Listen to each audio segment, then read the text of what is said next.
Hi, we are Cohort 2's Pomegranate group. Our names are Chris Lore, Araceli Dominguez, Sergio Benavides, and Vanessa Gonzalez. This is our visit to the Mendota pomegranate farm. Pomegranates are very resilient. Because they're in dormancy, they're not required to have a lot of water during the winter. They don't require a lot of care. They need water like anything else. They don't use any more than 2.5 acre feet a year is required. It's pretty standard. But they're just a hardy weed. They grow, they're prolific, they don't require great soil, they do well on salty soils, you know, to some degree.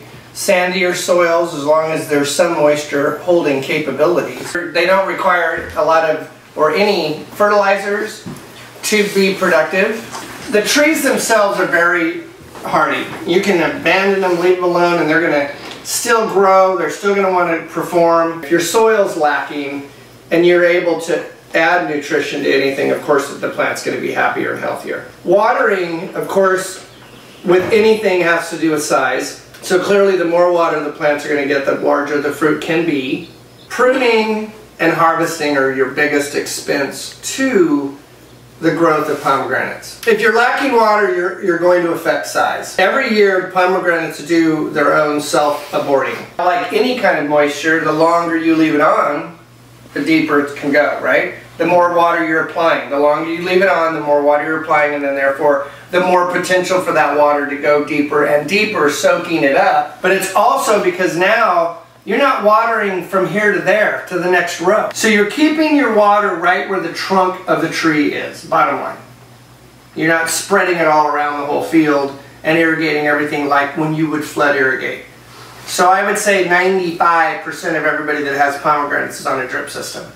Anybody that still has, who's still flood irrigating, is just because they got cheap water, you know, they're next to their, or they have their own well, and quite honestly because it's not a lot of acreage. You got to put that in perspective. Obviously the bigger the field, the more water you're going to use, right?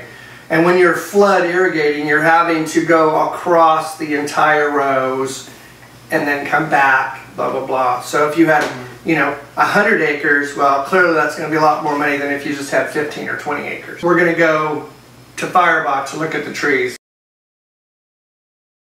While the trees are resting at nighttime after they've had their warm day, when we start getting 50-degree evenings, which is why we harvest in October, right? So we're kind of going into fall, so therefore we're getting our cooler evenings. When I start getting in that 50-degree evenings, that's when my color and sugar starts pulling in to the fruit. How do you measure sweetness, the brick? I have a brickometer. Oh, so, okay. Yeah.